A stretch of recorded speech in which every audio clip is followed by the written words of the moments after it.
हाँ तो का हाल भाई सबके बजा दिले बाजा हमरे नाम वीआईपी राजा। अरे हाँ भाई भोजपुरी के ट्रेंडिंग स्टार। अरे हाँ अपन ट्रेंडिंग स्टार के साइड यादव के एक और ही न्यू गाना के पोस्टर रिलीज हो गल बा जौना गाना के टाइटल बा हारमोनिया। अरे हाँ भाई ये वाला हारमोनिया गाना कब तक लाओ कौना चैनल पर आवता कौ तरीके रिलीज होता कैसन ये वाला गाना होखे वाला बा कौना टाइप के होखेला बा पूरा फुल जानकारी मिले तो लोग ई वाला वीडियो में। तो लोग ई वाला वीडियो के शुरू से लेकर लास्ट तक देख लेंगे। बाकी अभी तक हमारे चैनल के सब्सक्राइब नहीं कर कैले तो अभी सब्सक्राइब करके हमसे जुड़ चलने का कि खेसारी लाल यादव के हर एक गाना के अपडेट ये वाला चैनल पर मिलत रहला तो लोग सब्सक्राइब जरूर कर लेंगे। तो भाई लोग तो लोग बता दी कि हाँ खेसारी लाल यादव के हारमोनिया कौना टाइप के होखेला। तो भाई लोग देखल इससे पहले खेसारी लाल यादव के जो नथुनिया गाना आ रहा है तबला गाना आ रहा है वही टाइप के ये वाला भी गाना होखे वाला बा। अरे हाँ खेसारी लाल यादव के अभी के पीरियड में कौन सा भी गाना होता तो नहीं चलत और लेकिन भाई लोग ये वाला गाना आई तो बहुत चली मार्केट में और भाई लोग गाना पे सबके रील बनाई और ये वाला गाना सबके सुनी कहीं ये वाला गाना बहुत जबरदस्त बहुत हाई लेवल के होके वाला बतावल जाता है कि हाँ 2025 के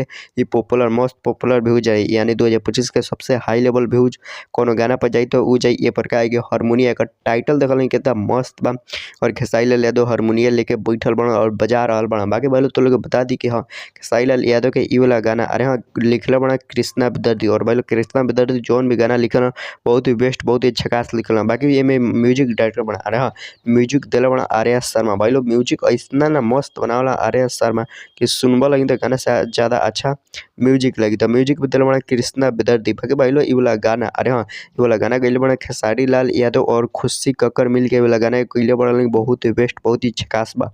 बाकी वाला गाना के मिक्स कैले बड़ा राज शर्मा।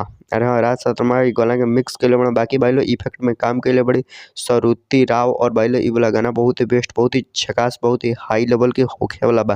बाकी भाई लोग ये वाला गाना के पम्मी रिकॉर्ड परसेंट पर वाला गाना के तो लोग कल सुबह अरे हाँ 12 जनवरी के 7:30 में यानी 7:30 में 7:30 में गाना रिलीज हुई पम्मी रिकॉर्ड पर। तो लोग गाना के मिस मत कर रही बहुत ही बेस्ट बा बहुत ही झकास बा बहुत ही हाई लेवल के वाला गाना होखे वाला बा खेसारी लाल यादव के और खुशी कक्कर के।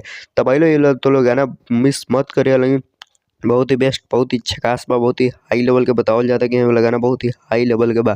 तो लोग ये लगाने के जरूर सुनिए लगिन। और हाँ तो लोग ये वाला गाना कल सुबह 12 यानी 7:30 के AM यानी कल सुबह 7:30 में ये वाला गाना का रिलीज करल जाए। हो सके कि हाँ आज तक ये वाला गाना मतलब आज शाम तक ये वाला गाना के मतलब टेलर भी आ सकता पम्मी रिकॉर्ड पर। और भाई लोग आई 100% बाकी टेलर आ सकता कभी भी टेलर रिलीज कर दिया। भाई लोग तो लोग ये वाला वीडियो कैसा लगल अच्छा लगे तो लाइक करें चैनल के सब्सक्राइब कर लें बाकी वीडियो के शेयर जरूर करें लेकिन